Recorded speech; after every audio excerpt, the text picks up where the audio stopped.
All right, we are here with Jimmy Palmiotti, writer extraordinaire, here at DragonCon. Thanks for doing the interview with us. Oh, my pleasure. Excellent. So, I think it's the last Power Girl that you worked on, the trade, Aliens and Apes, is coming up. Yes. So now that you've got a little distance from Power Girl, how do you feel about that whole arc that you did? Well, I thought it's probably the longest arc of anything Amanda's done, and probably I think the best work she's done. Looking back on it, I think it was just a really solid year. I go by, we're in our little bubbles, right? So we kind of write the books, we kind of draw them, and it isn't until we come to conventions like this that we start to see people give us feedback, and the feedback's been phenomenal, and they miss us on the book, which is the right thing you want to hear, right? Yeah. It's not like, thank God they're gone. Yes. And, we realize that there's also an audience for a lighter kind of superhero, stuff that's not so dense or inapproachable for a new reader and stuff. And we also noticed that the great thing about the series is we've had more female fans come up to us saying they love the book, which initially women don't warm to that character initially because of the boob window and the idea that she's just a TNA based character. So when we did the book, we tried to kind of give her a home and a job and a personality and friends and a sort of a tight-knit family in a way. So I look back and I'm happy, that it came out. We had a great time, and hope they put it all in one book one day and kind of learn something from it. And we're taking it to the next place. Amanda and I and writer Frank Thierry are going to work on a book together. That's going to be not the same book on any level, but it's not Power Girl. No, it's not Power Girl. It's going to be like a image book, create our own book. Oh, okay. But we're going to take the same sense of humor and work it into something new. So looking back, it's been great, and again, fan feedback is what we kind of learned from. Yeah, what I loved about Power Girl is that she's something that can be very intimidating to people, a tall blonde bombshell, and yet she almost has that big sister sort of quality that people like, Yeah. And so have you read the new team's Power Girl yet? Yeah, Judd and I think it's Sammy, right? S-A-M-I, Sammy Basri. Yeah, it's a different take. Yeah.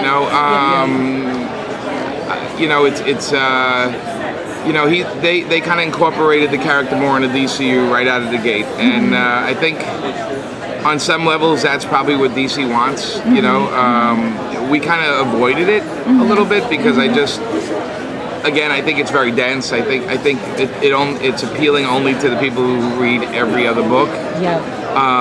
And we didn't want to go that way, but Judd's got a handle on it, and he's incorporating it with his other books. So I think it's a different book, but with the same character. It's kind of like anytime teams change.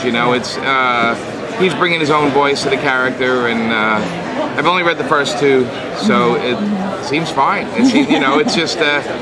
It's tough because I'm so used to Amanda drawing her that whenever I would see anybody else drawing her, I'm like, okay, well, that's their version, and I think he does a great job. I think on JSA books, I think she looks even more abstract, more masculine and angry, but they're doing a good job. The people that come by say they love the book, and that's really, at the end of the day, that's all that matters. Yep. Well, you've collaborated with a lot of different artists over your career. What's it like collaborating with your wife? Well, she's a funny one because she's worked with like the heavy hitters. She worked with Mark Millar and Grant Morrison and Warren Ellis and Garth Ennis, and now she's stuck with me on this. And I realized, I always knew, but I really realized why they want to work with her all the time, because no matter what you write in the script, she kind of adds something to it, and she gives all the characters a soul. When you read her book, you look in the eyes of the character, you feel like there's a real person there, and not every artist can do that. So where I think our writing might have been not the greatest, she kind of picks up and makes us look much better, So And as far as working with her, I mean, the only thing I terrorize her about is getting it in on time, you know. When I see the pages, it's very rare I have anything to say, except maybe I say, you know, I picture the building a little different, or, you know, whatever. But it's never an argument. It's always sort of like a point of view stuff. She's a real pussycat, so it wasn't that, you know, we were screaming at each other or anything like that. It actually was really nice to work on something, so much so that we're going to probably keep doing that. You know, but I know a lot of writers want to work with us, so I don't want to take up all of our time, but I just want to, you know, I definitely do enjoy talking about it. So you're also, of course, really well known for Jonah Hex. Yeah. And I was reading some of the solicitation copy for future issues, and it looks like Jonah might be getting himself a sudden wife, Maylene. Yeah, we kind of, well, Maylene's a character from the 70s series, and she was in a lot of Jonah Hex's books. I gotta say, the people who read the old ones and thinking they're gonna get the same Maylene might be a little disappointed, because when we started reading those, they come off a little kind of rough.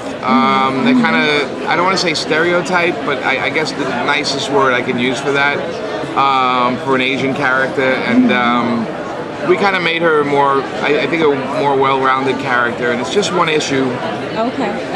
We're kind of doing a little experiment, capturing a part of his life, because again, the series is not in a sequential order time-wise, so it bounces back and forth.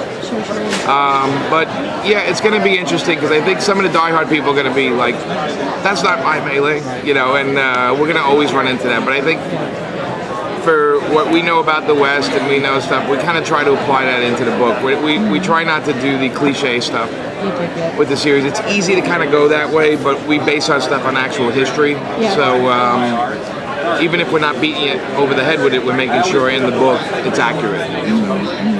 You probably had to put your own spin on a lot of things for Jonah Hex. What are some other things like you were thinking about when you were, you know, laying the groundwork for it? Well, Justin and I, we always talk about who he is and who he won't kill or who he won't be nasty to, and we decided that pretty much everyone except his horse is up for some abuse. But he's like the cranky grandfather who with a shotgun. You know, he's sort of like he knows good and bad. He knows the difference, but he doesn't care sometimes. And a lot of times he doesn't really want to hear it. He has no patience for people who speak a lot, and he has so he's a definite personality that we kind of build on. I actually like putting a little humor in his character, because I see, well, Justin and I both see that if anybody that rigid and that crazy, sometimes they're going to come off pretty funny, and we usually save that kind of humor for the issues that Jordi Burnett draws, because Jordi, if anybody doesn't know, he's a very famous European artist, and we met with him in Barcelona, and he just said, he goes, "I like a little humor in my books," and so whenever we have a Jordi issue, there's sort of a slant of, it's a little bit of, we kind of put Jonah in a different light, but not in the light, not the victim, more like the overconfident guy that gets kind of thrown for a loop once in a while, and mostly with women too. Yeah, Yeah, so it's kind of fun.